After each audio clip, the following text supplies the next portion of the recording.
ಹರಿ ಓಂ ಪ್ರಾಣಾದೇರೀಶಿತಾರಂ ಪರಮಸುಖನಿಧಿಂ ಸರ್ವದೋಷವ್ಯಪೇತಂ ಸರ್ವಾಂತಸ್ಥಂ ಸುಪೂರ್ಣಂ ಪ್ರಕೃತಿಪತಿಮಜಂ ಸರ್ವಬಾಹ್ಯಂ ಸುನಿತ್ಯಂ ಸರ್ವಜ್ಞಂ ಸರ್ವಶಕ್ತಿಂ ಸುರಮುನಿಮನುಜಾದ್ಯೈಃ ಸದಾ ಸೇವ್ಯಮಾನಂ ವಿಷ್ಣುಂ ವಂದೇ ಸದಾಹಂ ಸಕಲ ಜಗದನಾದ್ಯಂತ ಮಾನಂದದಂ ತಂ. ನಮಃ. ಇವತ್ತಿನ ಪಾಠ ಏನು ಅಂತ ಮೊದಲು ಸಾರಾಂಶವನ್ನು ಹೇಳ್ತೇನೆ. ಇವತ್ತಿನ ಪಾಠದ ಸಾರಾಂಶ ಇಷ್ಟದ. ಬ್ರಹ್ಮವಾ ಇದಮಗ್ರ ಆಸೀತ್ ತತ್ ಆತ್ಮಾನಮೇವ ಅವೇತ್ ಅಹಂ ಬ್ರಹ್ಮ ಅಸ್ಮೀತಿ ತಸ್ಮಾತ್ ತತ್ಸರ್ವಮಭವತ್ ಎಂಬ ಉಪನಿಷತ್ತಿನ ವಾಕ್ಯದಲ್ಲಿ, ಅಂದರೆ ಅದರ ಮೇಲೆ ಚರ್ಚೆ. ಯಾರ ಚರ್ಚೆ ಅಂದರೆ ಎರಡು ವ್ಯಾಖ್ಯಾನಗಳು. ಒಂದು ಆಚಾರ್ಯರ ವ್ಯಾಖ್ಯಾನ, ಒಂದು ಪರಭಾಷ್ಯಕಾರರ ವ್ಯಾಖ್ಯಾನ. ಪರಭಾಷ್ಯದವರು ಈ ವಾಕ್ಯಗಳಿಗೇನು ಅರ್ಥವನ್ನ ಮಾಡಿದ್ದಾರೆ, ಹಾಗೂ ಶ್ರೀಮದಾಚಾರ್ಯರು ಈ ವಾಕ್ಯಗಳಿಗೇನು ಅರ್ಥವನ್ನ ಮಾಡಿದ್ದಾರೆ, ಇವು ಎರಡು ಅರ್ಥಗಳಲ್ಲಿ ಯಾವ ಅರ್ಥ ಸರಿಯಾದದ್ದು ಅನ್ನುವುದು ಇನ್ನು ಮುಂದಿನ ಎಲ್ಲಾ ಪಾಠಕ್ಕೂ ಮೂಲ. ಇನ್ನು ಮುಂದಿನ ಎಲ್ಲಾ ಪಾಠಕ್ಕೂ, ಇವತ್ತಿನಿಂದ ಪ್ರಾರಂಭವಾಗುವ ಎಲ್ಲ ಪಾಠಗಳಿಗೂ ಕೂಡ ವಿಷಯ ಯಾವುದು ಅಂದರೆ ಅಹಂ ಬ್ರಹ್ಮಾಸ್ಮಿ. ಇದು ಪ್ರಧಾನವಾದ ವಾಕ್ಯ. ಈ ಅಹಂ ಬ್ರಹ್ಮಾಸ್ಮಿ ಎನ್ನುವ ವಾಕ್ಯಕ್ಕೆ ಬೇರೆ ವ್ಯಾಖ್ಯಾನಕಾರರು ತಿಳಿಸುವ ಅರ್ಥಗಳು ಸರಿಯೋ ಅಥವಾ ಶ್ರೀಮದಾಚಾರ್ಯರು ಮಾಡಿದ ಅರ್ಥ ಸರಿಯೋ ಅಂತನ್ನುವ ದೀರ್ಘವಾದ ವಿಮರ್ಶೆಯಲ್ಲಿ ನಾವು ತೊಡಗುವರಿದ್ದೇವೆ. ಮೊದಲನೆಯದ್ದು, ಅದಕ್ಕೆ ನಾವೇನು ಮಾಡೋಣ ಅಂತಂದ್ರೆ, ಒಂದು ಬಾರಿ ಆಚಾರ್ಯರ ಪ್ರಕಾರ ಈ ವಾಕ್ಯಗಳಿಗೆ ಅರ್ಥ ಏನು ಅಂತ ಸರಿಯಾಗಿ ತಿಳಿದುಕೊಂಬೋಣ ಅಂತ. ಈ ವಾಕ್ಯಗಳಿಗೆ ಅರ್ಥ ಏನು ಅಂತ ತಿಳಿದುಕೊಂಡು ಬಿಟ್ರೆ ಆಗ ಉಳಿದವರೇನು ಅರ್ಥ ಮಾಡ್ಲಿಕ್ಕತ್ತಾರ ಅಂತ ಗೊತ್ತಾಗ್ತದೆ. ಸರಿನಾ? ಈಗ ನೋಡ್ರಿ, ಮೊದಲನೇದ್ದೇನದ, ಆ ವಾಕ್ಯ ಓದಿ ಅರ್ಥ ಹೇಳ್ತೇನೆ, ಆಮೇಲೆ ನಾನೊಂದಿಷ್ಟು ಬರ್ಕೊಳ್ರಿ ಅಂತ ಹೇಳ್ತೇನೆ. ಅಷ್ಟು ಬರೆದುಕೊಂಡ್ಮೇಲೆ ಮುಂದೆ ಹೋಗೋಣ ಅಂತ. ಮೊದಲನೆಯದ್ದು, ಬ್ರಹ್ಮವಾ ಇದಮಗ್ರ ಆಸೀತ್, 490 ಪೇಜ್ ನಂಬರ್. ಬ್ರಹ್ಮವಾ ಇದಮಗ್ರ ಆಸೀತ್ ತತ್ ಆತ್ಮಾನಮೇವ ಅವೇತ್ ಅಹಂ ಬ್ರಹ್ಮ ಅಸ್ಮಿ ಇತಿ ತಸ್ಮಾತ್ ತತ್ಸರ್ವಮಭವತ್. ಇಷ್ಟು ವಾಕ್ಯಕ್ಕೆ ಶ್ರೀಮದಾಚಾರ್ಯ ಅರ್ಥ ಏನು ಬರೆದಿದ್ದಾರೆ ಅಂದರೆ, ಈ ಜಗತ್ತಿನ ಸೃಷ್ಟಿಗಿಂತ ಮೊದಲು ಪರಮಾತ್ಮನಿದ್ದನು. ಅವನು ಎಲ್ಲರಿಗೂ ಅಂತರ್ಯಾಮಿಯಾಗಿದ್ದರಿಂದ ಯಾರಿಂದಲೂ ತ್ಯಜಿಸಲು ಸಾಧ್ಯವಿಲ್ಲದವನು, ಪೂರ್ಣನಾದವನು ಮತ್ತು ಯಾವಾಗಲೂ ಇದ್ದೇನೆ ಎಂದು ತಿಳಿಯಲ್ಪಡುವನು ಎಂಬುದಾಗಿ ತನ್ನನ್ನು ತಾನು ತಿಳಿದಿದ್ದ. ಆದ್ದರಿಂದ ಅವನು ಯಾವಾಗಲೂ ಪೂರ್ಣನಾಗಿದ್ದ. ಇಷ್ಟು ಇಡೀ ವಾಕ್ಯದ ಅರ್ಥ. ಅದಕ್ಕೆ ನೀವೇನು ಬರ್ಕೋಬೇಕು ಈಗ ಅಂದರೆ, ಅಹಂ ಬ್ರಹ್ಮ ಅಸ್ಮಿ ಅಂತಿಷ್ಟು ಬರ್ಕೊಂಡು ಉಳಿದ ಅರ್ಥವನ್ನು ಬರ್ಕೋಬೇಕು. ಅಸ್ಮಿ ಅಂತ ಬರ್ಕೊಂಡು ಬ್ರಾಕೆಟ್ ಒಳಗೆ ಶ್ರೀಮದಾಚಾರ್ಯರ ಅರ್ಥ ಅಂತ ಬರ್ಕೊಂಡಿರಬೇಕು, ಅಥವಾ ಮಾಧ್ವ ಭಾಷ್ಯ ಅರ್ಥ ಅಂತ ಬರೋದು ಸರಿ, ಹೆಂಗೂ ಸರಿ. ಅಹಂ ಬ್ರಹ್ಮ ಅಸ್ಮಿ ಅಂತ ಬರ್ಕೊಂಡು ಬ್ರಾಕೆಟ್ ಒಳಗೆ ಆಚಾರ್ಯರ ವ್ಯಾಖ್ಯಾನ ಅಥವಾ ಏನೋ ಬರ್ಕೊಂಡು ಸರಿ. ಈಗ ಅಹಂ ಶಬ್ದದ ಅರ್ಥ ಏನು ಕೆಳಗಡೆಗೆ ಇದನ್ನು ಬರ್ಕೋತೀರಿ, ಅಥವಾ ಅಹಂ ಅಂತ ಬರ್ಕೊಂಡು ಈಸಿಕ್ವಲ್ ಹಾಕೊಂಡು ಬರ್ಕೊಂಡ್ಬಿಡ್ರಿ. ಅಹಂ ಈಸಿಕ್ವಲ್ ಟು ಎಲ್ಲರಿಗೂ ಅಂತರ್ಯಾಮಿಯಾಗಿದ್ದರಿಂದ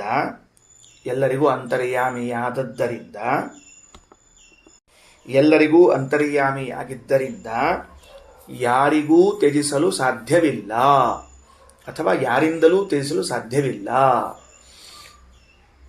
ಇದು ಅಹಂ ಶಬ್ದದ ಅರ್ಥ.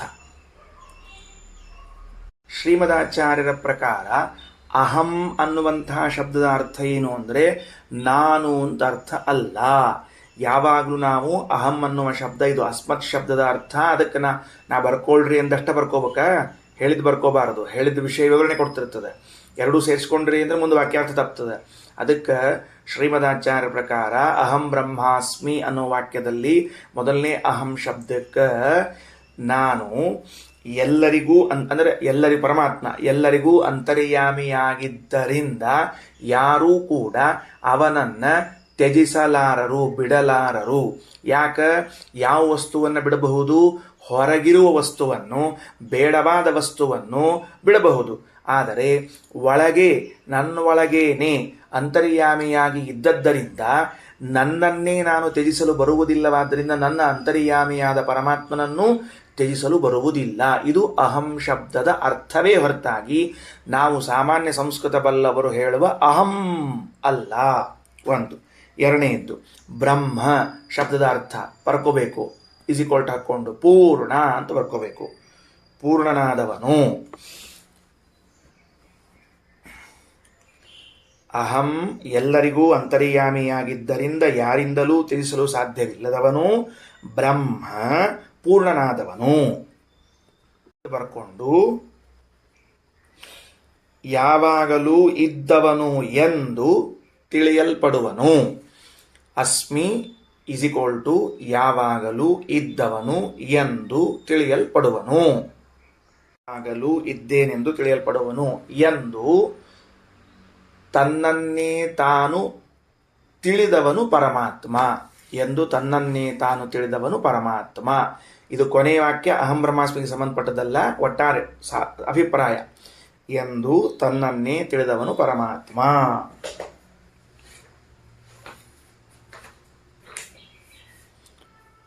ಏನಂತಾರ ಆಚಾರ್ಯರು? ಇದಮಗ್ರೆ ಅಸ್ಯಾಗ್ರೆ ಇತಿ ಷಷ್ಠ್ಯರ್ಥೆ ದ್ವಿತೀಯ. ನಿನ್ನೆ ಮುಗಿದ ಸಾಯಂಕಾಲ. ಅಹಂ ಅಹೇಯಂ ಆಚಾರ್ಯ ಅರ್ಥ ಕೊಟ್ಕೊಂಡು ಶಬ್ದ ಹೊಂಟಾರ. ಅಹಂ ಇಸಿಕೊಲ್ಟು ಅಹೇಯಂ, ಬ್ರಹ್ಮ ಇಸಿಕೊಲ್ಟು ಪರಿಪೂರ್ಣಂ. ಅಲ್ಲಿ ಮಧ್ಯದಲ್ಲಿ ಇಸಿಕೊಲ್ಟು ಹಾಕ್ಕೊಂಡ್ಬಿಡ್ರಿ. ಅಸ್ಮಿ ಇಸಿಕೊಲ್ಟು ಸರ್ವದಾ ಅಸ್ತಿ ಇತಿ ಮೇಯಂ. ಸರ್ವದಾ ಅಸ್ತಿ ಇತಿ ಮೇಯಂ ಅಂದ್ರೆ ಅರ್ಥ ಏನು? ಯಾವಾಗಲೂ ಇದ್ದೇನೆಂದು ತಿಳಿಯಲ್ಪಡುವನು. ಎಲ್ಲ ಜನ ಹೆಂಗೆ ತಿಳ್ಕೊಂಡ್ರೆ ಪರಮಾತ್ಮನನ್ನ? ಯಾವಾಗಲೂ ಇದ್ದವನು, ಯಾವಾಗಲೂ ಇದ್ದವನು, ಯಾವಾಗಲೂ ಇದ್ದವನು ಎಂದು ತಿಳಿದಿದ್ದಾರೆ ಹೊರತಾಗಿ ಎಂದೋ ಒಂದು ಕಾಲದಲ್ಲಿ ಇದ್ದಾನ, ಎಂದೋ ಒಂದು ಕಾಲದಲ್ಲಿ ಇದ್ದಾನ ಅಂತ ತಿಳಿದಿಲ್ಲ, ಅಥವಾ ಇಲ್ಲೇ ಇಲ್ಲ ಅಂತ ತಿಳಿದಿಲ್ಲ. ಹಾಗೆ ತಿಳಿದವರು ಬೇರೆ. ಇದು ಮೋಕ್ಷ ಮಾರ್ಗದಲ್ಲಿ ಬರುವ ಅಧ್ಯೇತಗಳಿಗಿದ್ದರಿಂದ ಸಾತ್ವಿಕ ಜೀವರಾಶಿಗಳು, ಸಜ್ಜನರು, ಮೋಕ್ಷಯೋಗ್ಯರಾದವರು ಪರಮಾತ್ಮನನ್ನ ಏನಂತ ತಿಳಿದಾರ? ಯಾವಾಗಲೂ ಇದ್ದವನು, ಯಾವಾಗಲೂ ಇದ್ದವನು. ಇದು ಯಾವ ಶಬ್ದದ ಅರ್ಥ? ಅಸ್ಮಿ. ಅಸ್ಮಿ ಅಸ್ಮಿ ಅಂದರೆ ಯಾವಾಗಲೂ ಇದ್ದವನು ಎಂದು ತಿಳಿದವನು ಎಲ್ಲರಿಂದ ಅಂತ ಅರ್ಥದಕ್ಕೆ. ಸರಿ. ಹಾಗಾಗಿ ಇತ್ಯೇತೈಹಿ ವಿಶೇಷಣೈಹಿ, ಈ ಎಲ್ಲ ವಿಶೇಷಣಗಳಿಂದ ಆತ್ಮಾನಂ ಸ್ವರೂಪಂ ಏವ ಅವೇತ್. ಮುಂದಿನ ವಾಕ್ಯ, ಈ ಎಲ್ಲ ವಿಶೇಷಣಗಳಿಂದ ತನ್ನನ್ನು ಅಂದರೆ ತನ್ನ ಸ್ವರೂಪವನ್ನು ಪರಮಾತ್ಮನು ತಿಳಿದನು. ಹಾಗಾದರೆ ಮಾಧ್ವ ಭಾಷ್ಯದ ಪ್ರಕಾರ ಬ್ರಹ್ಮವಾ ಇದಮಗ್ರ ಆಸಿ ತದಾತ್ಮಾನಮೇವ ಅವೇತ್ ಅಹಂ ಬ್ರಹ್ಮಾಸ್ಮಿ ತಸ್ಮಾತ್ ತತ್ಸರ್ವಮಭವತ್ ಎನ್ನುವುದಕ್ಕೆ ಈ ಜಗತ್ತಿನ ಸೃಷ್ಟಿಗಿಂತ ಮೊದಲು ಪರಮಾತ್ಮನಿದ್ದನು. ಆ ಪರಮಾತ್ಮನು ತನ್ನನ್ನು ನಾನು ಸರ್ವರ ಅಂತರ್ಯಾಮಿಯಾಗಿದ್ದರಿಂದ ಯಾರಿಂದಲೂ ತಿಳಿಸಲು ಸಾಧ್ಯವಿಲ್ಲದವನು, ಪರಿಪೂರ್ಣನಾದವನು, ಯಾವಾಗಲೂ ಇರುವನು ಎಂದು ತಿಳಿಯಲ್ಪಡುವನು ಎಂಬುದಾಗಿ ತನ್ನನ್ನು ತಾನು ತಿಳಿದುಕೊಂಡನು. ಆದ್ದರಿಂದ ಯಾವಾಗಲೂ ಪರಿಪೂರ್ಣನಾದವನು. ಇದು ಅಹಂ ಬ್ರಹ್ಮಾಸ್ಮಿ ಶ್ರುತಿಯ ಅರ್ಥ. ಈ ಒಟ್ಟಾರೆ 4 ವಾಕ್ಯಗಳನ್ನು ಸೇರಿಕೊಂಡು ಅದಕ್ಕೆ ಶ್ರೀಮದಾಚಾರ್ಯ ಇಷ್ಟು ಬರೆದುಬಿಟ್ಟು ನೋಡ್ರಿ, ಅಹಂ ಅಹೇಯಂ ಬ್ರಹ್ಮ ಪರಿಪೂರ್ಣಂ ಅಸ್ಮಿ ಸರ್ವದಾ ಅಸ್ತಿ ಇತಿ ಮೇಯಂ ಇತಿ ಏತೈಹಿ ವಿಶೇಷಣೈಹಿ. ಬಹಳ ಸ್ವಾರಸ್ಯ. ಶ್ರೀಮದಾಚಾರ್ಯರ ವ್ಯಾಖ್ಯಾನ ಪ್ರಕಾರ ಇವೆಲ್ಲವೂ ವಿಶೇಷಣಗಳು. ಅಹಂ ಎನ್ನುವುದು ವಿಶೇಷಣ, ಬ್ರಹ್ಮ ವಿಶೇಷಣ, ಅಸ್ಮಿ ವಿಶೇಷಣ. ಎಷ್ಟು ಸ್ವಾರಸ್ಯ! ಏನಾಗ್ತದೆ? ಅಹಂ ಅನ್ನೋದು ಕರ್ತೃಪದ ಆಗ್ತದೆ. ಲೆಕ್ಕದೊಳಗೆ ನೋಡಿದರೆ ಅಹಂ ಅನ್ನೋದು ಕರ್ತೃಪದ, ಬ್ರಹ್ಮ ಎಂಬುದು ಕರ್ಮಪದ, ಅಸ್ಮಿ ಎಂಬುದು ಕ್ರಿಯಾಪದ. ಶ್ರೀಮದಾಚಾರ್ಯ ದರ್ಶನದಲ್ಲಿ ಅಹಂ ಬ್ರಹ್ಮಾಸ್ಮಿ ಎನ್ನುವ 3 ಪದಗಳು ವಿಶೇಷಣಗಳೇ ಹೊರತಾಗಿ ಅವು ಕರ್ತೃ ಕರ್ಮ ಕ್ರಿಯಾಪದಗಳಲ್ಲ. ಅಂದರೆ ಈಗ ಸೀತಾಪತಿ ಲಕ್ಷ್ಮಣಾಗ್ರಜ ದಾಶರಥಿ ರಾಮ ವನಂ ಗತವಾನ್ ಅಂತ ವಾಕ್ಯ ಮಾಡಿದರೆ ನಾನು ಸೀತಾಪತಿ ಲಕ್ಷ್ಮಣಾಗ್ರಜ ದಾಶರಥಿ ರಾಮ ವನಂ ಗತವಾನ್ ಅಂತೇನಾದರೂ ನೀವು ವಾಕ್ಯ ಮಾಡಿದರೆ ಅಲ್ಲಿ ರಾಮ ಅನ್ನೋದು ಕರ್ತೃಪದ, ಸೀತಾಪತಿ ಲಕ್ಷ್ಮಣಾಗ್ರಜ ದಾಶರಥಿ ಎಂಬುದು 3 ಕೂಡ ವಿಶೇಷಣ. ವಿಶೇಷಣ. ಸೀತಾಪತಿ ವಿಶೇಷಣ, ದಾಶರಥಿ ವಿಶೇಷಣ, ಲಕ್ಷ್ಮಣಾಗ್ರಜ ವಿಶೇಷಣ, ರಾಮ ಎನ್ನುವುದು ಕರ್ತೃಪದ. ಹಾಗಾದರೆ ಇಲ್ಲೂ ಕೂಡ ಅಹಂ ವಿಶೇಷಣ, ಬ್ರಹ್ಮ ವಿಶೇಷಣ, ಅಸ್ಮಿ ವಿಶೇಷಣ, ಏತಾದೃಶ ವಿಶೇಷಣಗಳಿಂದ ಕೂಡಿದವನು ನಾನು ಎಂದು ತನ್ನನ್ನು ತಾನು ತಿಳಿದ ಪರಮಾತ್ಮ. ಪರಮಾತ್ಮ ತನ್ನನ್ನು ತಾ ಹೆಂಗೆ ತಿಳಿದ ಅಂದರೆ ಈ ತರಹದ ವಿಶೇಷಣಗಳಿಂದ ಕೂಡಿದವನು ನಾನು ಅಂತ ತಿಳ್ಕೊಂಡ. ಇದು ಮಾಧ್ವ ಭಾಷೆಯ ಪ್ರಕಾರ ಅರ್ಥ. ಸರಿನಾ? ಓಕೆ, ಮುಂತಗೊಳ್ರಿ. ನೆಕ್ಸ್ಟು, ಯದಿ ಅಹಂ ಶಬ್ದ ಅಸ್ಮತ್ ಶಬ್ದಾರ್ಥವಾಚಿ ಅಸ್ಮಿ ಶಬ್ದಶ್ಚ ಉತ್ತಮ ಪುರುಷೇ ತದಾ ಆತ್ಮಾನಮಿತಿ ವ್ಯರ್ಥಂ ಸ್ಯಾತ್ ಅಥೋ ಅಹಮಸ್ಮೀತಿ ಶಬ್ದೌ ಉಕ್ತಾರ್ಥಾವೇವ.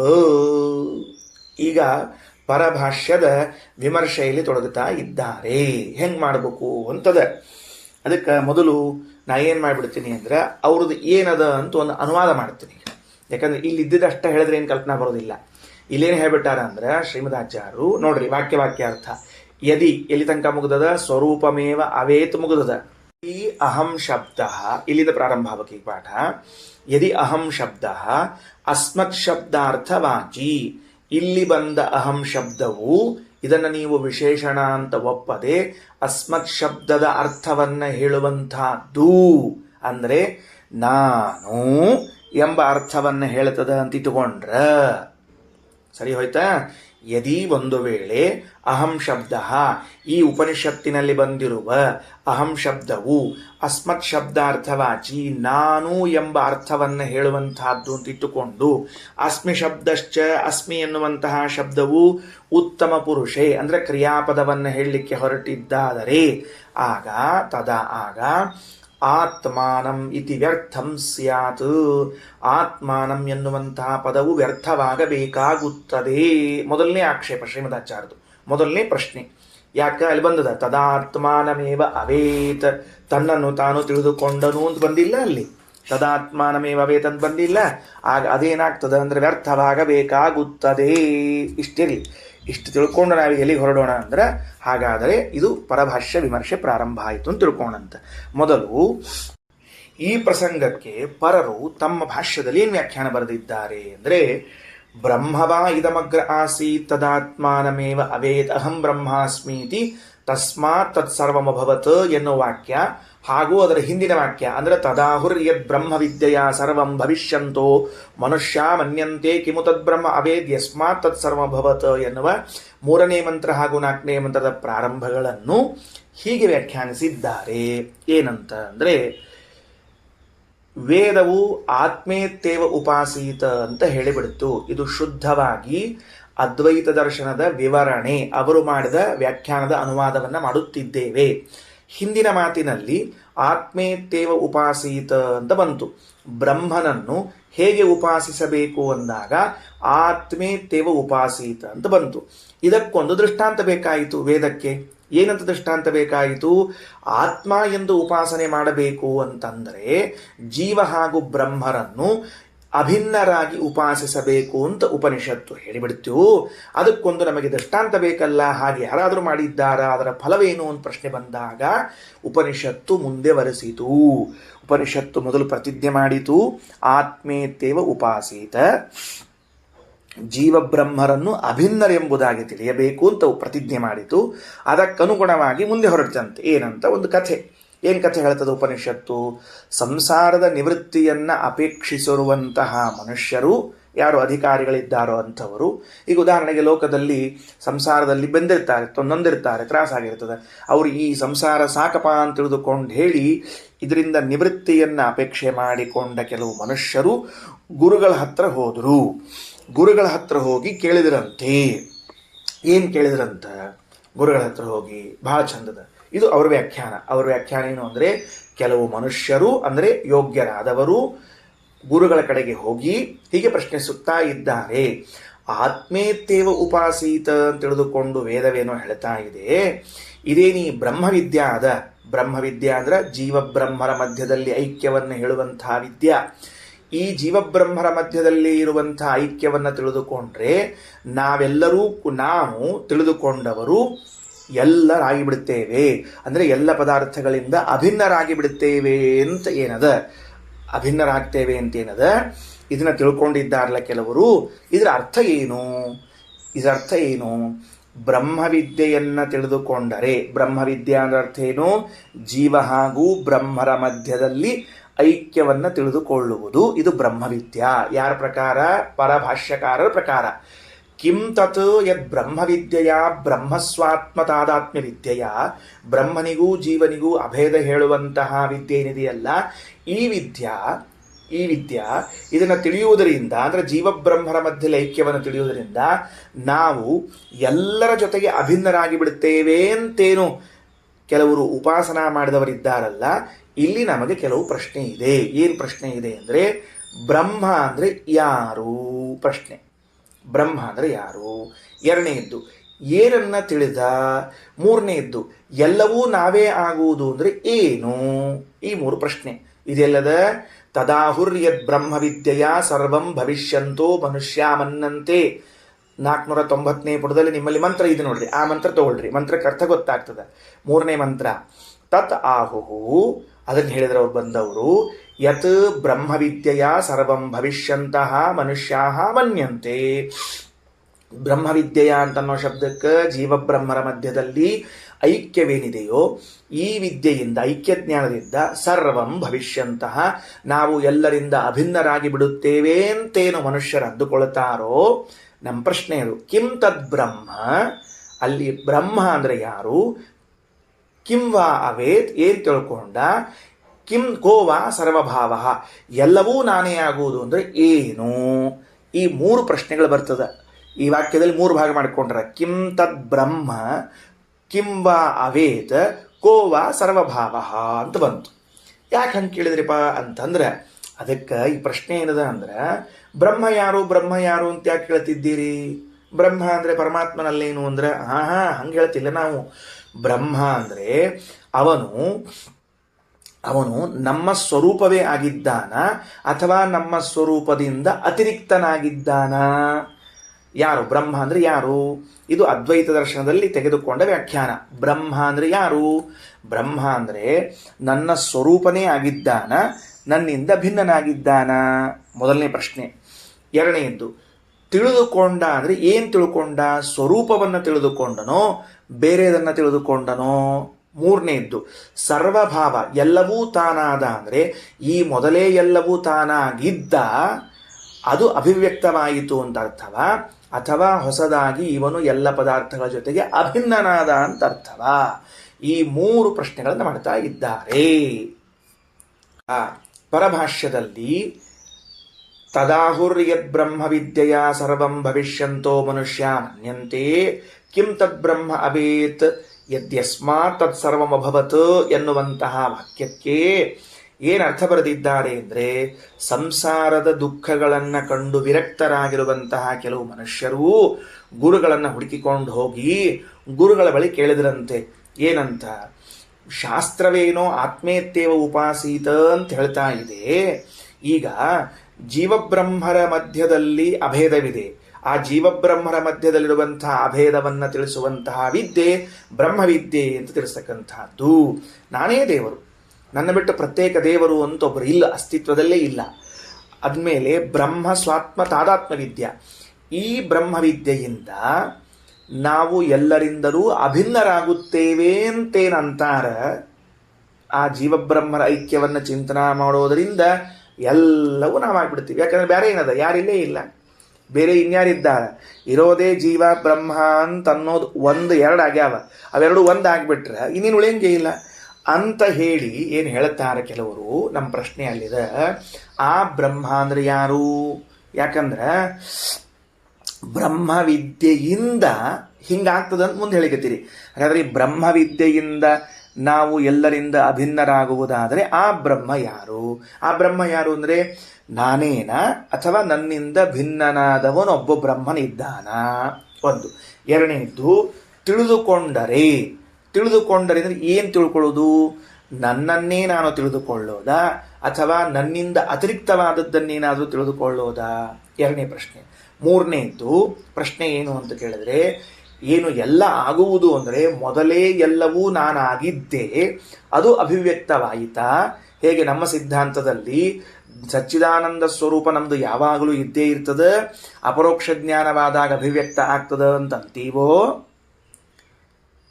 ಹೇಗೆ ಪುರುಷನಲ್ಲಿ ಪುರುಷತ್ವ, ಸ್ತ್ರೀಯಲ್ಲಿ ಸ್ತ್ರೀತ್ವ ಜನಿಸಿದಾಗಲೇ ಇದ್ದು ತಾರುಣ್ಯ ಬಂದಾಗ ಅಭಿವ್ಯಕ್ತವಾಗುತ್ತದೆ ಅಂತಂತಾರೋ, ಹಾಗೆ ಮೊದಲೇ ನಾನು ಎಲ್ಲರೂ ಅಭಿನ್ನರಾಗಿ ಇದ್ದೇ ಇದ್ದೀವಿ, ಈ ಬ್ರಹ್ಮಜ್ಞಾನದಿಂದಾಗಿ ಅದು ಅಭಿವ್ಯಕ್ತ ಆಗ್ತದೆ ಅಂತ ಅರ್ಥವಾ, ಅಥವಾ ಅಥವಾ ಹೊಸದಾಗಿ ನಾವು ಎಲ್ಲರ ಜೊತೆಗೆ ಅಭಿನ್ನರಾಗುತ್ತೇವಾ ಅಂತ ಪ್ರಶ್ನೆ. ಈ 3 ಪ್ರಶ್ನೆ. ಅದಕ್ಕೆ ಉತ್ತರ ಇದು. ಯಾವುದು ಉತ್ತರ? ಮುಂದಿನ ಮಂತ್ರ ಬ್ರಹ್ಮವಾ ಇದಮಗ್ರ ಆಸೀತ್.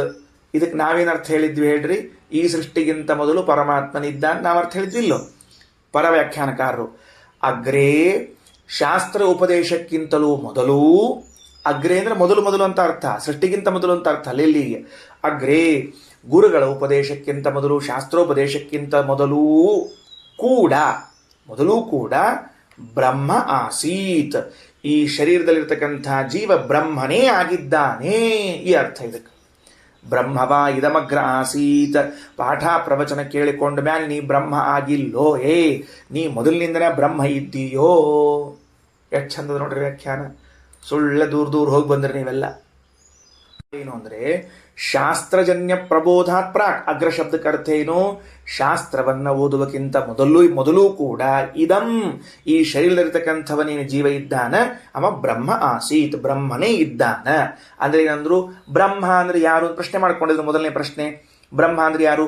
ನಾನೇನೋ ನನ್ನಿಂದ ಭಿನ್ನನೋ ಅಂತ ಉತ್ತರ ಕೊಟ್ಟರು. ಬ್ರಹ್ಮ ಅಂದ್ರೆ ನೀನೇ, ನಿನ್ನಿಂದ ಪ್ರತ್ಯೇಕವಾದ ಬ್ರಹ್ಮ ಇಲ್ಲ, ಒಂದು ಉತ್ತರ ಕೊಟ್ಬಿಟ್ರು. ಪ್ರಶ್ನೆ ಏನು ಮಾಡಿಕೊಂಡಿದ್ರು ಅಂತಂದ್ರೆ, ಬ್ರಹ್ಮವಿದ್ಯೆಯಿಂದ ಜೀವಬ್ರಹ್ಮರ ಐಕ್ಯದಿಂದಾಗಿ, ಐಕ್ಯ ಜ್ಞಾನದಿಂದಾಗಿ ನಾವು ಎಲ್ಲರ ಜೊತೆಗೆ ಅಭಿನ್ನರಾಗುತ್ತೇವೆ ಅಂತೇನು ಹೇಳಿದ್ದೀರಿ, ಅಲ್ಲಿ ಬ್ರಹ್ಮ ಅಂದ್ರೆ ಯಾರು, ತಿಳಿದುಕೊಳ್ಳುವುದು ಅಂದ್ರೆ ಏನು, ಎಲ್ಲ ಆಗುವುದು ಅಂದ್ರೆ ಏನು 3 ಪ್ರಶ್ನೆ ಮಾಡಿದ್ರು. ಬ್ರಹ್ಮ ಅಂದ್ರೆ ಬ್ರಹ್ಮವಾ ಇದಮಗ್ರ ಆಸೀತ್, ಈ ಶಾಸ್ತ್ರಜ್ಞಾನಕ್ಕಿಂತಲೂ ಮೊದಲೇ ನೀನು ಬ್ರಹ್ಮನಾಗಿ ಬಿಟ್ಟಿದ್ದೀ.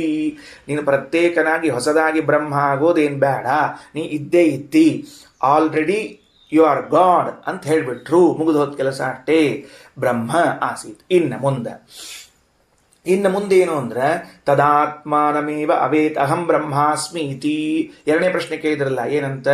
ಯಾರನ್ನ ತಿಳಿದುಕೊಂಡದ್ದಕ್ಕಾಗಿ ಇವನು ಮತ್ತೆ ಎಲ್ಲರ ಜೊತೆಗೆ ಅಭಿನ್ನನಾದ ಅಂದ್ರೆ ಏನ್ ತಿಳ್ಕೊಂಡ? ತನ್ನನ್ನು ತಿಳ್ಕೊಂಡ, ಬೇರೆ ಯಾರನ್ನು ತಿಳ್ಕೊಂಡಾನ ಅಂದ್ರೆ ಅದಕ್ಕೆ ಉತ್ತರ ಏನಂತ ತಿಳ್ಕೊಂಡು? ಅಹಂ ಬ್ರಹ್ಮಾಸ್ಮಿ, ತನ್ನನ್ನು ತಾನು ಬ್ರಹ್ಮನೆಂಬುದಾಗಿ ತಿಳಿದುಕೊಂಡ.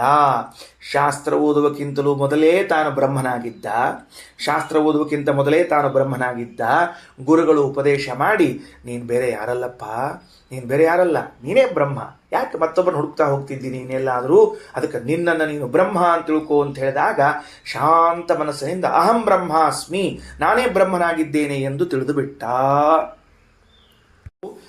ಅವಿದ್ಯಾ ವಿಶಿಷ್ಟನಾಗಿರುವಂತಹ ಅಧಿಕಾರಿಯ ಸ್ವರೂಪನಾದ ಬ್ರಹ್ಮ, ಗುರುಗಳು ಹೇಳ್ತಾರಂತ, ನಾಸಿತ್ವಂ ಸಂಸಾರಿ, ನೀ ಸಂಸಾರಿ ಅಲ್ಲ, ಕಿಂತು ಬ್ರಹ್ಮೈವ ಅಸಿ, ನೀ ಬ್ರಹ್ಮನೇ ಇದ್ದೀಯೋ.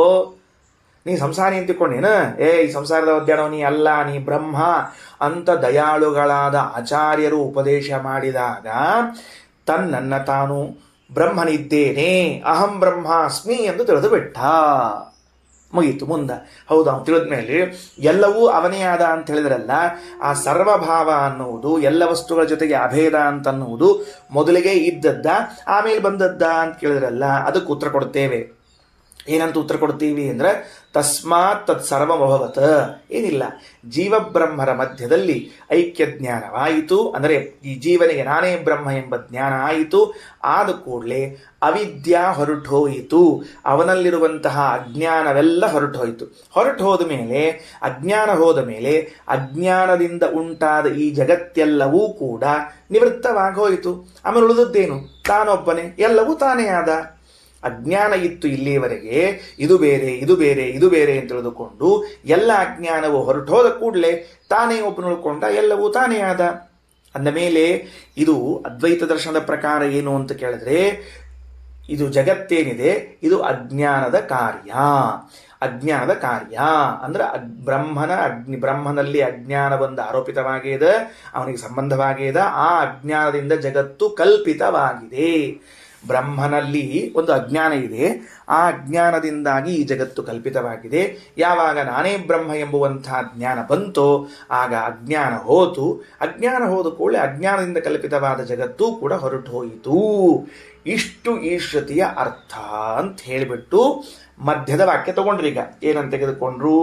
ಅಹಂ ಬ್ರಹ್ಮಾಸ್ಮಿ ಅನ್ನೋದಕ್ಕೆ ಗುರುಗಳು ಬೋಧನಾ ಮಾಡಿದರಂತ. ನೀನು ಸಂಸಾರಿಯಲ್ಲ, ನೀನು ಬ್ರಹ್ಮನೇ ಇದ್ದಿ ಅಂತ ಗುರುಗಳು ಅತ್ಯಂತ ಕರುಣೆಯಿಂದ ಪ್ರೀತಿಯಿಂದ ಬೋಧನೆ ಮಾಡಿದಾಗ ಈ ಜೀವ ತನ್ನನ್ನೇ ತಾನು ಬ್ರಹ್ಮನೆಂಬುದಾಗಿ ತಿಳಿದುಕೊಂಡ. ಇದರ ಮೇಲೆ ವಿಮರ್ಶೆ ಹೊರಡಬೇಕಾಗಿದೆ. ಒಟ್ಟಿನಲ್ಲಿ ಅದ್ವೈತ ದರ್ಶನದ ಈ ಸಂದರ್ಭದ ಭಾಷ್ಯದಲ್ಲಿ ಬಂದದ್ದು ಇಷ್ಟು. ಹಿಂದಿನ ಮಂತ್ರಗಳಲ್ಲಿ ಆತ್ಮೇತ್ಯೇವ ಉಪಾಸೀತ ಅಂತ ತಿಳಿದುಕೊಂಡು ಹೇಳಿ ಪರಮಾತ್ಮನನ್ನು ನಿನ್ನಿಂದ ಭಿನ್ನನೆಂಬುದಾಗಿ ಉಪಾಸನೆ ಮಾಡಬೇಡ, ನೀನೇ ಪರಮಾತ್ಮನೆಂಬುದಾಗಿ ತಿಳಿದುಕೋ ಅಂತ ಹೇಳಿದಾಗ ಇದರ ಒಂದು ದೃಷ್ಟಾಂತ ಮುಖೇನ ತಿಳಿಸ್ಲಿಕ್ಕೆ ಹೊರಟಿರುವಂತಹ ವೇದವು ಸಂಸಾರದಲ್ಲಿ ಇರುವಂತಹ ಕೆಲವು ಜನರು, ಮನುಷ್ಯರು ಈ ಸಂಸಾರದ ದುಃಖಗಳಿಂದ ಬೇಸತ್ತುಕೊಂಡು ಇದನ್ನು ನಿವೃತ್ತಿ ಮಾಡಿಕೊಳ್ಳಬೇಕು, ಸಂಸಾರವನ್ನು ದೂರ ಮಾಡಿಸಿಕೊಳ್ಳಬೇಕು ಅಂತ ಹೊರಟವರಾಗಿ ಗುರುಗಳ ಕಡೆಗೆ ಬಂದಿದ್ದಾರೆ. ಗುರುಗಳ ಕಡೆಗೆ ಬಂದು ಹೇಳ್ತಾರೆ, ಆತ್ಮೇತ್ಯೇವ ಉಪಾಸೀತ ಅಂತ ತಿಳಿದುಕೊಂಡು ಜೀವನನ್ನೇ ಬ್ರಹ್ಮನೆಂಬುದಾಗಿ ತಿಳಿದುಕೊಳ್ಳಬೇಕು ಅಂತೇನು ಹೇಳಿದ್ದಾರೋ, ಅದರಿಂದ ನಮ್ಮೆಲ್ಲ ದುಃಖ ನಿವೃತ್ತಿ ಆಗ್ತದೆ ಅಂತ ಏನು ಹೇಳಿದ್ದಾರೋ, ಇಲ್ಲಿ ನಮ್ಮ ಪ್ರಶ್ನೆ ಇದೆ, ಈ ಬ್ರಹ್ಮ ಅಂದರೆ ಯಾರು? ಯಾರ ಜ್ಞಾನವನ್ನ, ಯಾವ ಬ್ರಹ್ಮಜ್ಞಾನವನ್ನ ಮಾಡಿಕೊಳ್ಳುವುದರಿಂದ ನಾವು ದುಃಖ ನಿವೃತ್ತಿ ಹೊಂದುತ್ತಿದ್ದೀವೋ ಆ ಬ್ರಹ್ಮ ಯಾರು? ನಮ್ಮಿಂದ ಭಿನ್ನನಾದವನೋ ಅಥವಾ ನಾವೇನೋ? ಒಂದನೇದ್ದು. ಯಾರನ್ನ ತಿಳ್ಕೊಳ್ಬೇಕು, ಯಾರನ್ನ ತಿಳಿದುಕೊಳ್ಳುವುದರಿಂದಾಗಿ ನಾವು ಬ್ರಹ್ಮಭಾವವನ್ನು ಹೊಂದುತ್ತೇವೆ? ಮೂರನೆಯದ್ದು, ಎಲ್ಲ ತಿಳಿದುಕೊಂಡದ್ರಿಂದ ನಾವೇ ಎಲ್ಲ ಆಗಿಬಿಟ್ಟಿವಿ ಅಂದರೆ ಎಲ್ಲವೂ ನಾವು ಆಗಿದ್ದೆವು ಅಂದರೆ ನೀನು ನಾವೇ, ನಾವು ನಾವೇ, ನೀವು ನಾವೇ, ಎಲ್ಲವೂ ನಾವೇ ಆಗಿದ್ದೀವಿ. ಇದು ಮೊದಲಿನಿಂದ ಇದ್ದದ್ದ ಅಥವಾ ಅನಂತರದಲ್ಲಿ ಬಂದದ್ದ ಅಂತ ಕೇಳಿದ್ರೆ ಗುರುಗಳು ಪ್ರೀತಿಯಿಂದ ಶಿಷ್ಯರನ್ನ ಕೂಡಿಸಿ ಕರುಣೆಯಿಂದ ಹೇಳ್ತಾರೆ, ನೋಡಪ್ಪ, ನಿನಗೆ ಶಾಸ್ತ್ರದ ಪಾಠ ಪ್ರವಚನಗಳಾದ ಮೇಲೆ ನೀನು ಬ್ರಹ್ಮನಾಗುವುದಲ್ವೇ ಅಲ್ಲಪ್ಪ, ನೀನು ಸ್ವತಃ ಬ್ರಹ್ಮನಿದ್ದಿ. ನೋಡ್ಕೋ, ನೀನು ಕರಡಿ ಒಳಗೆ ಎಷ್ಟು ಚಂದ ಕಾಣಿಸ್ತಿ, ಸ್ವತಃ ಬ್ರಹ್ಮನಿದ್ದಿ. ನೀನು ಸ್ವತಃ ಬ್ರಹ್ಮನಾಗಿರುವಂಥವನು ಗುರುಗಳ ಉಪದೇಶದಿಂದಾಗಿ ನೀನಲ್ಲೋ ಕುಸೋ, ನೀನು ಸಂಸಾರಿ ಅಲ್ಲೋ, ದುಃಖ ಪಡಬೇಡೋ ಸಂಸಾರದಲ್ಲಿ, ಸ್ವತಃ ಬ್ರಹ್ಮನಿದ್ದೀಯಪ್ಪ ನೀನು ಅಂತ ಹೇಳಿದಾಗ ಆ ಅಧಿಕಾರಿಗೆ ಏನು ಸಂತೋಷ ಆಯಿತು ಅಂದರೆ ಅಹಂ ಬ್ರಹ್ಮಾಸ್ಮಿ ಎಂಬುದಾಗಿ ತನ್ನಂತ ತಿಳಿದುಕೊಂಡ್ಬಿಟ್ಟ. ಯಾವಾಗ ಅಹಂ ಬ್ರಹ್ಮಾಸ್ಮಿ ಅಂತ ತನ್ನ ಜ್ಞಾನ ತನಗಾಯಿತೋ ಆಗ ಅಜ್ಞಾನ ಹೊರಟೋಯ್ತು. ಅಜ್ಞಾನ ಹೊರಟೋದಾಗ ಆ ಅಜ್ಞಾನದಿಂದ ಕಲ್ಪಿತವಾದ ನೀನು, ನಾನು, ಅವನು, ಎಲ್ಲ ಎಂಬುದು ಹೊರಟೋಯಿತು. ಎಲ್ಲವೂ ತಾನಾಗಿ ಬಿಟ್ಟ. ಇದು ಮಥಿತಾರ್ಥ ಎಂಬುದಾಗಿ ಕೆಲವರು ಹೇಳುತ್ತಾರೆ. ಆಗ ಈಗ ಆಚಾರ್ಯ ವಿಮರ್ಶೆಗೆ ತೆಗೆದುಕೊಳ್ತಾರೆ. ಹಾಗಿದ್ರೆ ಅದ್ವೈತ ದರ್ಶನದ ಪ್ರಕಾರ ಅಹಂ ಬ್ರಹ್ಮಾಸ್ಮಿ ಅಂತನ್ನುವಲ್ಲಿ ಗುರುವಿನಿಂದ ಬೋಧಿತನಾದ ಶಿಷ್ಯನು ಅಹಂ ನಾನು ಬ್ರಹ್ಮ ಅಸ್ಮಿ, ನಾನು ಬ್ರಹ್ಮನಿದ್ದೇನೆ ಎಂದು ತಿಳಿದ ಅಂತ ನೀವು ಹೇಳುವಾಗ ಅಹಂ ಶಬ್ದಕ್ಕೆ ನಾನು ಅಂದ್ರೆ ಶರೀರದಲ್ಲಿರುವಂತಹ ಜೀವ, ಇವನು ಅಸ್ಮತ್ ಶಬ್ದ ವಾಚ್ಯನಾಗಿದ್ದಾನೆ. ಸರಿನಾ? ಅಹಂ ನಾನು ಅಂದ್ರೆ ಶರೀರದಲ್ಲಿ ಇರುವಂತಹ ಜೀವ ಏನಿದ್ದಾನೆ ಇವನೇ ಅಸ್ಮತ್ ಶಬ್ದ ವಾಚ್ಯನಾದವನು. ಬ್ರಹ್ಮ ಶಬ್ದಕ್ಕೆ ಅವ ಶುದ್ಧ ಬುದ್ಧ ಬ್ರಹ್ಮ, ಏನೂ ಯಾವ ಗುಣಗಳು ಏನು ವಿಶೇಷಣಗಳು ಇಲ್ಲ ಅಂತಹ ಬ್ರಹ್ಮ ಅಸ್ಮಿ ಆಗಿದ್ದೇನೆ. ನಿರ್ವಿಕಾರ, ನಿರ್ಗುಣ, ಶುದ್ಧ ಚೈತನ್ಯ ಅಂಥ ಬ್ರಹ್ಮ ನಾನಾಗಿದ್ದೇನೆ ಅಂತ ತಿಳಿದುಕೊಂಡ ಅಂತಂದಾಗ ಆಚಾರ್ಯರು ವಿಮರ್ಶೆಗೆ ತೊಡಗುತ್ತಾರೆ.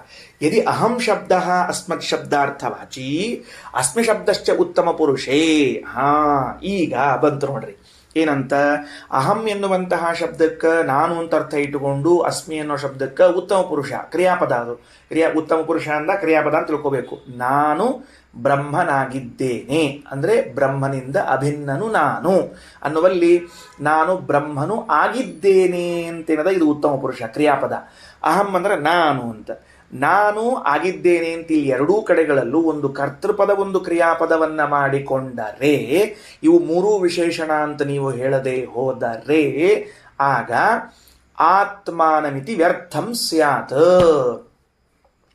ತನ್ನನ್ನು ಆತ್ಮಾನಂ ಎಂಬ ಶಬ್ದ ಅಂದರೆ ತನ್ನನ್ನು ಎಂಬ ಪದವು ವ್ಯರ್ಥವಾಗಬೇಕಾಗುತ್ತದೆ. ಯಾಕ ಅಂತಂದ್ರೆ ಪ್ರಶ್ನೆ ಏನದ, ಪ್ರಶ್ನೆ ಏನು ಮಾಡಿದ್ದೀರಿ, ಉತ್ತರ ಏನು ಕೊಟ್ಟಿರಿ ಅಂತ ಪ್ರಶ್ನೆ ಅದು. ಪ್ರಶ್ನೆ ಏನು ಮಾಡಿದ್ದಾರೆ, ಬ್ರಹ್ಮನು ಯಾರನ್ನ ತಿಳಿದುಕೊಂಡು, ತನ್ನನ್ನು ತಿಳಿದುಕೊಂಡ ಬೇರೆಯವರನ್ನ ತಿಳ್ಕೊಂಡ ಅಂತ ಪ್ರಶ್ನೆ ಅದು. ಉತ್ತರ ಏನು ಕೊಡ್ಬೇಕು ನೀವು ಆವಾಗ ಅಂತಂದ್ರೆ ಉತ್ತರ ಏನು ಕೊಡಬೇಕು ಅಂದ್ರೆ ತದವೇತ್ ಅಹಂ ಬ್ರಹ್ಮಾಸ್ಮಿ ಇತಿ. ಆ ಬ್ರಹ್ಮ ತಿಳ್ಕೊಂಡ ನಾನು ಬ್ರಹ್ಮನಾಗಿದ್ದೇನೆ ಇಷ್ಟು ಉತ್ತರಕ್ಕೆ ಮುಗಿದು ಹೋತು. ಏನು ಉತ್ತರ ಕೊಡಬೇಕು? ತದವೇತ್ ಅಹಂ ಬ್ರಹ್ಮಾಸ್ಮಿ ಇತಿ. ಅದು ತಿಳಿದುಕೊಂಡಿತು ನಾನು ಬ್ರಹ್ಮನಾಗಿದ್ದೇನೆ ಎಂದು. ತನ್ನನ್ನು ತಾನು ಇದು ಬೇಕಾಗಿಲ್ಲ. ಏನು ಉತ್ತರ ಕೊಡಬೇಕಾಗಿತ್ತು ಬರ್ಕೊಳ್ರಿ. ಉತ್ತರ ಏನು ಕೊಡಬೇಕಾಗಿತ್ತು? ಪ್ರಶ್ನೆ ಏನು ಕೇಳಿದ್ವಿ, ಉತ್ತರ ಏನು ಕೊಡಬೇಕಾಗಿದೆ? ತನ್ನನ್ನು ತಿಳಿದುಕೊಂಡನ, ಭಿನ್ನರಾದವರನ್ನು ತಿಳಿದುಕೊಂಡನ. ಪ್ರಶ್ನೆಗೆ ಎನ್ನುವ ಪ್ರಶ್ನೆಗೆ ಉತ್ತರ ತದವೇತ್ ಅಹಂ ಬ್ರಹ್ಮಾಸ್ಮಿ ಇತಿ. ತದವೇತ್ ಅಹಂ ಬ್ರಹ್ಮಾಸ್ಮಿ ಇತಿ. ಅವೇತ್ ಅಹಂ ಬ್ರಹ್ಮಾಸ್ಮಿ ಇತಿ. ಅದರ ಅರ್ಥ, ಈ ಸಂಸ್ಕೃತ ವಾಕ್ಯದ ಅರ್ಥ, ಅದು ತಿಳಿದುಕೊಂಡಿತು ನಾನು ಬ್ರಹ್ಮನಾಗಿದ್ದೇನೆ ಎಂದು. ಅದು ತಿಳಿದುಕೊಂಡಿತು ನಾನು ಬ್ರಹ್ಮನಾಗಿದ್ದೇನೆ ಎಂದು.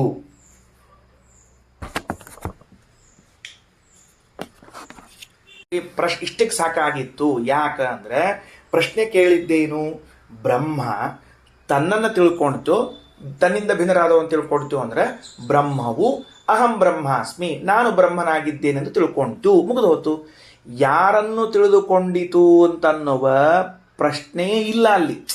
ನಿಮ್ಮ ಪ್ರಕಾರ ನೀವೇನು ಪ್ರಶ್ನೆ ಉತ್ತರಗಳನ್ನು ಮಾಡ್ಕೊಂಡಿದ್ದೀರಿ ಅಲ್ಲಿ ಆ ಬ್ರಹ್ಮ ಯಾರನ್ನು ತಿಳ್ಕೊಂತು ಅಂತಂದ್ರೆ ತಾನು ಬ್ರಹ್ಮನಿದ್ದ. ಏನು ತಿಳ್ಕೊಂತು? ತನ್ನನ್ನು ತಿಳ್ಕೊಂಡಿದ್ದ, ಬೇರೆಯವ್ರನ್ನ ತಿಳ್ಕೊಂಡಿದ್ದ ಅಂತ ಪ್ರಶ್ನೆ ಇದೆ. ಬ್ರಹ್ಮ ತನ್ನನ್ನು ತಿಳಿದುಕೊಂಡಿದ್ದ, ತನ್ನಿಂದ ಭಿನ್ನರಾದವನು ತಿಳ್ಕೊಂಡಿದ್ದ ಅಂದರೆ ಬ್ರಹ್ಮವು ತನ್ನನ್ನು ತಿಳಿದುಕೊಂಡಿತು. ಕ್ಲಾಸ್ ಮುಗಿದೋತು.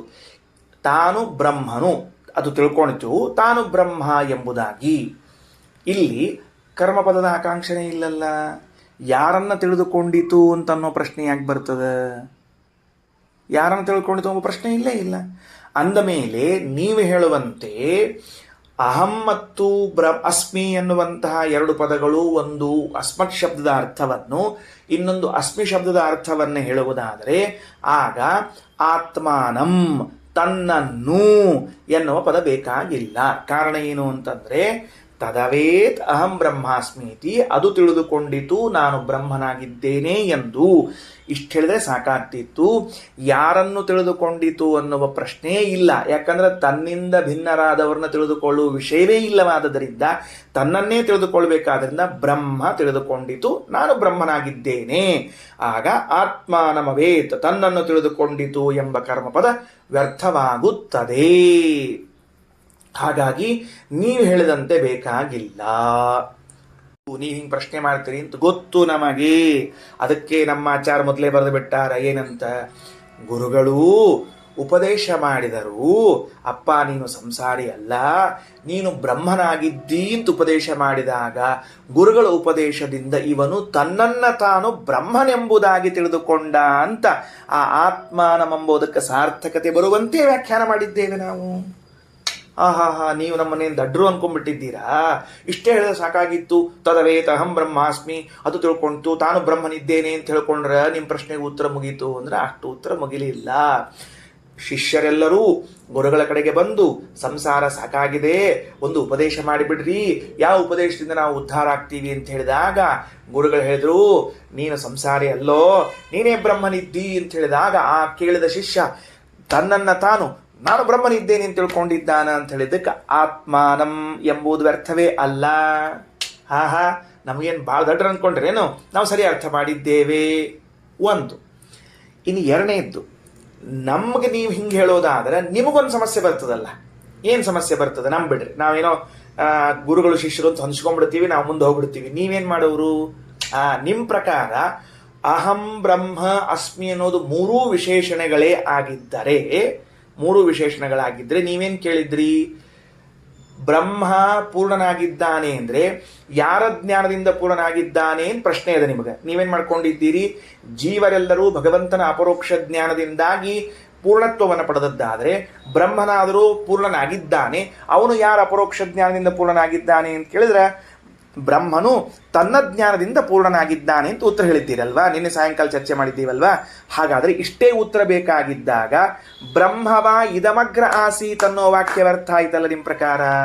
ಸೃಷ್ಟಿಗಿಂತ ಮೊದಲು ಬ್ರಹ್ಮನಿದ್ದ, ಅವನು ತನ್ನನ್ನು ತಾನು ಅಹಂ ಬ್ರಹ್ಮಾಸ್ಮಿ ಎಂದು ತಿಳಿದುಕೊಂಡ. ಇದು ಯಾಕೆ ಬೇಕಾಗಿದೆ? ಉತ್ತರ ಎಷ್ಟು ಕೇಳಿವಿ? ಪರಮಾತ್ಮನು ಪರಮಾತ್ಮನು ತನ್ನ ಅಪರೋಕ್ಷದಿಂದ ಪೂರ್ಣನಾದನೋ ಅಥವಾ ಇಲ್ಲವೋ ಅಂತ ಕೇಳಿದಾಗ ಪರಮಾತ್ಮನು ತನ್ನ ಅಪರೋಕ್ಷದಿಂದ ಪೂರ್ಣನಾಗಿದ್ದಾನೆ ಅಂತ ಉತ್ತರ ಕೊಡಬೇಕು. ಸೃಷ್ಟಿಗಿಂತ ಮೊದಲು ಪರಮಾತ್ಮನಿದ್ದನು ಅಂತ ಉತ್ತರ ಕೊಡಬೇಕು. ಈ ವಾಕ್ಯ ಬಂದದ್ದಕ್ಕನ ಆಗ ತಿಳ್ಕೊಂಡೇನು ಹಂಗಾರ ಅಂತ ತಿಳ್ಕೊಂಡು ನೀವು ಪ್ರಶ್ನೆ ಏನು ಕೇಳಿದ್ದೀರಿ? ಪರಮಾತ್ಮ ಅವನು ತನ್ನ ದರ್ಶನವನ್ನು ಕೊಟ್ಟಾಗ ನಾವು ನಮ್ಮ ಯೋಗ್ಯತೆಗೆ ತಕ್ಕಂತೆ ಪೂರ್ಣರಾಗ್ತೀವಿ ಎನ್ನುವುದಾದರೆ ಪರಮಾತ್ಮ ತಾನು ಪೂರ್ಣನಾಗಿದ್ದಾನೆ. ಹಾಗಾದರೆ ಅವನು ಯಾರ ದರ್ಶನ ಪಡ್ಕೊಂಡಿದ್ದಾನೆ? ತನ್ನ ದರ್ಶನವನ್ನು ಪಡ್ಕೊಂಡೇ ಪೂರ್ಣನಾದ್ನ ಅನ್ನುವ ಪ್ರಶ್ನೆಗೆ ಹೌದು, ತನ್ನ ದರ್ಶನವನ್ನು ಪಡೆದುಕೊಂಡು ಪೂರ್ಣನಾದ ಅಂತ ಉತ್ತರ ಕೊಡಬೇಕು. ಸೃಷ್ಟಿಗಿಂತ ಮೊದಲು ಯಾರಿದ್ದರೂ, ಸೃಷ್ಟಿಗಿಂತ ಮೊದಲು ಪರಮಾತ್ಮನಿದ್ದ, ಅಂಥ ಪರಮಾತ್ಮನು ತನ್ನನ್ನು ತಾನು ಅಹಂ ಬ್ರಹ್ಮಾಸ್ಮಿ ಅಂತ ತಿಳಿದುಕೊಂಡ ಅಂತ ಉತ್ತರ ಕೊಡಬೇಕು. ಯಾರು ಹೇಳಿದ್ರೆ ನಿಮಗಿದನ್ನ? ತನ್ನ ಅಪರೋಕ್ಷ ಜ್ಞಾನದ ಪೂರ್ಣನಾಗಿದ್ದಾನೆ ಅಂತ ಉತ್ತರ ಕೊಡಬೇಕು. ಬ್ರಹ್ಮವ ಇದಮಗ್ರ ಆಸೀತಿ, ಸೃಷ್ಟಿಗಿಂತ ಮೊದಲು ಪರಮಾತ್ಮನಿದ್ದನು ಅಂತ ಉತ್ತರ ಕೊಡಬೇಕು. ಇದು ಹೆಂಗದ ಅಂದ್ರೆ ಆ ಜಿಂಕಿ ನೆನೆಸ್ಕೊಂಡು ಔಷಧ ತಗೋಬೇಡ್ರಿ ಅಂತ ಹೇಳಿದಂಗದ ಅದು ಅಂತ ಕೇಳಿದರು. ಅದಕ್ಕಂದ್ರು ನಮಗೆ ನೀವು ದೋಷ ಹೇಳುವುದಾದರೆ ಆತ್ಮಾನಂ ಎನ್ನುವ ಪದ ವ್ಯರ್ಥವಾಗ್ತದೆ ಅಂತ ನಮಗನ್ನೋದಾದರೆ ಬ್ರಹ್ಮವ ಇದಮಗ್ರ ಆಸೀತ್ ಎಂಬುದು ವ್ಯರ್ಥ ಆಗ್ತದೆ ಅಂತ ನಾವು ಉತ್ತರ ಕೊಡ್ತೀವಿ. ಈಗ ಸಮತೂಕ ಬಂತೀಗ, ಚರ್ಚಾಕ್ಕ ಬರೋಬ್ಬರಿ ತೂಕ ಬಂತೀಗ. ಅದಕ್ಕೆ ಅವ್ರದ್ದು ಮೊದಲು ನಿರಾಕರಣೆ ಮಾಡಿ ಆಮೇಲೆ ನಮ್ದು ಉತ್ತರ ಕೊಡೋದು. ಏನಂದ್ರೆ ನೀವು ಅಂದರೆ ಗುರುಗಳು ಹೀಗೆ ಶಿಷ್ಯನಿಗೆ ಉಪದೇಶ ಮಾಡಿದರು, ಅದಕ್ಕಾಗಿ ತನ್ನನ್ನು ತಾನು ಅಹಂ ಬ್ರಹ್ಮಾಸ್ಮಿ ಎಂದು ತಿಳಿದುಕೊಂಡ ಅಂತ ವಾಕ್ಯ ಯೋಜನಾ ಮಾಡ್ತೀವಿ. ಆವಾಗ ಆತ್ಮಾನಂಬೋದು ವ್ಯರ್ಥ ಅಲ್ಲ ಅಂತೇನಂದಿದ್ದೀರಲ್ಲ, ಇದು ಇಲ್ಲದೇ ಇರುವಂತಹದ್ದನ್ನು ಅಧ್ಯಾಹಾರ ಮಾಡಿಕೊಂಡ ದೋಷ. ಇಲ್ಲದ ಅಧ್ಯಾಹಾರ ಮಾಡಿಕೊಳ್ಬೇಕಾಗಿದ್ದರೆ ಎಂಥದ್ದನ್ನು ಅಧ್ಯಾಹಾರ ಮಾಡಿಕೊಳ್ಬೇಕು ಅಂತ ಒಂದು ನಿಯಮ ಅದ ಅಲ್ಲ. ಆಚಾರ್ಯರ ಉಪದೇಶ ಅಂತ ಒಂದೇನು ಹೇಳಿಕತಿಯಲ್ಲಪ್ಪ, ಇಲ್ಲಿ ಹೇಳು. ಈ ಹಿಂದಿನ ಶ್ರುತಿಯಲ್ಲಿ, ಮುಂದಿನ ಶ್ರುತಿಯಲ್ಲಿ, ಅರ್ಥೈಸುವ ಶ್ರುತಿಯಲ್ಲಿ ಎಲ್ಲಾದರೂ ಒಂದು ಕಡೆಗೆ ಆಚಾರ್ಯರ ಉಪದೇಶ ಅಂತ ಬಂದಿದೆಯಾ? ಇಲ್ಲ. ವೇದದಲ್ಲಿ ಶ್ರುತವಾಗದೇ ಇರುವಂತಹ ಗುರೂಪದೇಶ ಎಂಬುವಂತಹದ್ದನ್ನು ನೀನು ಅಧ್ಯಾಹಾರ ಮಾಡಿಕೊಳ್ಳುವುದಾದರೆ ಅದು ಅಶ್ರುತ ಕಲ್ಪನಾ ಎಂಬ ದೋಷಕ್ಕೆ ಒಳಗಾಗುತ್ತದೆ. ಈಗ ಹೇಳಿದ್ವಲ್ಲ, ಜಿಂಕೆ ನೆನೆಸಬೇಡ್ರಿ, ಅದು ಹಂಗಾಗ್ತದೆ ಕೆಲಸ. ಅದು ಅಶ್ರುತ ಕಲ್ಪನಾ. ಅದಕ್ಕೆ ಶಾಸ್ತ್ರದಲ್ಲಿ ಅಶ್ರುತ ಕಲ್ಪನಾ ಎಂಬುದೊಂದು ದೋಷ ಇದ್ದುದರಿಂದ ರಘುತ್ತಮ ಸ್ವಾಮಿಗಳಂತಾರೆ, ಕಿಂಚ ಆಚಾರ್ಯೋಪದೇಶೋಪಿ ಅಶ್ರುತ ಏವ ಕಲ್ಪನೀಯ. ಇಲ್ಲದೇ ಇದ್ದದನ್ನು ಯಾಕೆ ಕಲ್ಪನಾ ಮಾಡ್ತೀರಿ ನೀವು?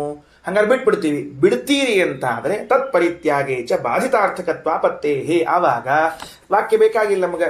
ತದವೇತ ಅಹಂ ಬ್ರಹ್ಮಾಸ್ಮಿ ಇತಿ, ಆ ಬ್ರಹ್ಮ ತಿಳ್ಕೊಂಡ ನಾನು ಬ್ರಹ್ಮನಾಗಿದ್ದೇನೆ ಅಂತ ಮುಗಿದು ಹೋತು. ಆ ಬ್ರಹ್ಮ ಏನು ತಿಳ್ಕೊಂಡ?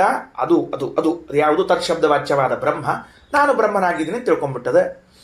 ತನ್ನನ್ನು ತಿಳ್ಕೊಳ್ತೇವೆ ಬ್ರಹ್ಮನಾಗಿದ್ದೀನಿ ಅಂತ, ಬೇರೆಯವ್ರನ್ನ ತಿಳ್ಕೊಳ್ತೇವೆ ಪ್ರಶ್ನೆ ಮಾಡಿದ್ದೀವಿ. ತನ್ನನ್ನೇ ತಿಳಿದುಕೊಂಡ್ತಾ, ತನ್ನಿಂದ ಅತಿರಿಕ್ತವಾದದ್ದನ್ನು ತಿಳ್ಕೊಳ್ತಾ ಅಂದ್ರೆ ತನ್ನನ್ನು ತಿಳಿದುಕೊಂಡಿತು. ತಥಾವೇತ್ ಏನು ತಿಳ್ಕೊಂಡಿತು ಅಂದರೆ ಬ್ರಹ್ಮ ಅಹಂ ಬ್ರಹ್ಮಾಸ್ಮಿ ಅಂತ ತಿಳ್ಕೊಂಡಿತು. ಆದ್ದರಿಂದ ನಿಮ್ಮ ಪ್ರಕಾರ ಆತ್ಮಾನಂ ಎಂಬುದು ವ್ಯರ್ಥ. ಈ ಗುರೂಪದೇಶ ಎಲ್ಲ ನೀವು ಕಾಲ್ಪನಿಕ, ಅದನ್ನು ಹೇಳಲಿಕ್ಕೆ ಹೋಗಬಾರ್ದು. ಸರಿ, ಹಾಗಿದ್ರೆ ನಮ್ಮ ಪ್ರಶ್ನೆ ಇದೆ.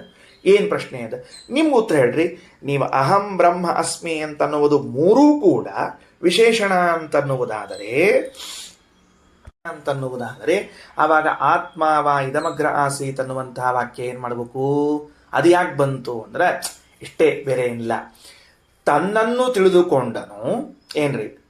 ತಿಳಿದುಕೊಂಡನು, ಆದ್ದರಿಂದ ಅವನು ಪೂರ್ಣನಾದನು ಅಂತ ಇಷ್ಟೇ ಉತ್ತರ ಕರೆಕ್ಟ್ ಅದ.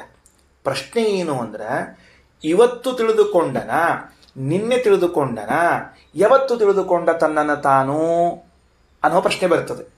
ಪ್ರಶ್ನೆ ಬರುವುದೇನು ಅಂದರೆ, ಪರಮಾತ್ಮನು ತನ್ನನ್ನು ತಾನು ತಿಳಿದುಕೊಂಡದ್ದಕ್ಕೆ ಪೂರ್ಣನಾದ ಅನ್ನೋದಾದರೆ ನಾನು ಪ್ರಶ್ನೆ ಕೇಳ್ತೀನಿ, ಎಂದು ತಿಳ್ಕೊಂಡವ ತನ್ನನ್ನು ತಾನು? ಇವತ್ತು ತಿಳ್ಕೊಂಡೋ, ನಿನ್ನೆ ತಿಳ್ಕೊಂಡೋ, ಮೊನ್ನೆ ತಿಳ್ಕೊಂಡೋ ಅಂತಂದರೆ ಬ್ರಹ್ಮವ ಇದಮಗ್ರ ಆಸೀತ್. ಬ್ರಹ್ಮನು ಅನಾದಿ ಕಾಲದಿಂದ ಇದ್ದವನು, ಅನಾದಿ ಕಾಲದಿಂದ ತನ್ನನ್ನು ತಾನು ತಿಳಿದುಕೊಂಡವನು, ಅನಾದಿ ಕಾಲದಿಂದ ತಾನು ಪೂರ್ಣನಾದವನು ಎಂಬ ಉತ್ತರ ಕೊಡಲಿಕ್ಕೆ ಬರ್ತದೆ. ನಮ್ಮಲ್ಲಿ ಅಶ್ರುತ ಕಲ್ಪನಾ ಇಲ್ಲ. ವಾಕ್ಯಕ್ಕೆ ವೈಯರ್ಥ ಹೇಳಲಿಕ್ಕೆ ಬಂದಿದ್ರಿ, ಸಾರ್ಥಕ ಮಾಡಿಟ್ವಿ. ಬ್ರಹ್ಮವ ಇದಮಗ್ರ ಆಸೀತ್. ಇದಕ್ಕೆ ಅವ್ರು ಬರೆದ ಅರ್ಥ ಏನು ಅಂದ್ರೆ, ಈ ಜೀವ ಶಾಸ್ತ್ರದ ಅಧ್ಯಯನಕ್ಕಿಂತ ಮೊದಲೂ ಬ್ರಹ್ಮನೇ ಆಗಿದ್ದ, ಉಪದೇಶ ಆದ್ಮೇಲಂತೂ ಬ್ರಹ್ಮ ಆಗೇ ಬಿಟ್ಟ ಅಂತ ಅವರ ಅರ್ಥ ಹೇಳಿದರೆ ಮಧ್ವ ಸಿದ್ಧಾಂತ ಪ್ರಕಾರ ಅರ್ಥ ಏನು ಅಂದರೆ ಈ ಜಗತ್ತಿನ ಸೃಷ್ಟಿಗಿಂತಲೂ ಮೊದಲು ಪರಮಾತ್ಮನಿದ್ದ, ಅವನ ಅಸ್ತಿತ್ವವು ಹೇಗೆ ಸಾರ್ವಕಾಲಿಕವೋ, ಯಾಕೆ ಜಗತ್ತಿನ ಸೃಷ್ಟಿಗಿಂತಲೂ ಮೊದಲಿದ್ದ ಪರಮಾತ್ಮ ಅಂದ್ರೆ ಜಗತ್ತಾದ್ಮೇಲೂ ಇದ್ದಾನ, ಜಗತ್ ಹೋದ್ಮೇಲೂ ಇದ್ದಾನ. ಜಗತ್ತಾದ್ಮೇಲೂ ಇದ್ದಾನ, ಜಗತ್ ಹೋದ್ಮೇಲೂ ಇದ್ದಾನ ಅಂದ್ರೆ ಪರಮಾತ್ಮನು ಸದಾ ಇದ್ದಾನ.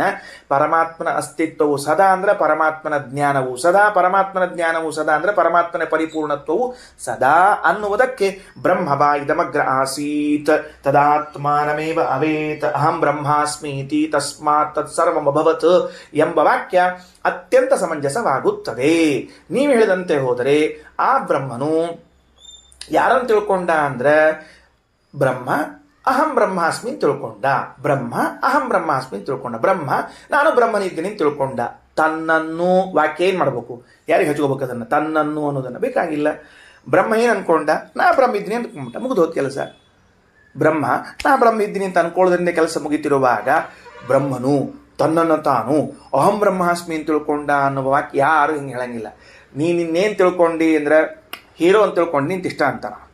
ಏನಂತಾನ್ರಿ, ಏನು ತಿಳ್ಕೊಂಡಿ ಅಂದ್ರೆ ಪಂಡಿತ ಅಂತ ತಿಳ್ಕೊಂಡು ನಿಂತಾನೆ.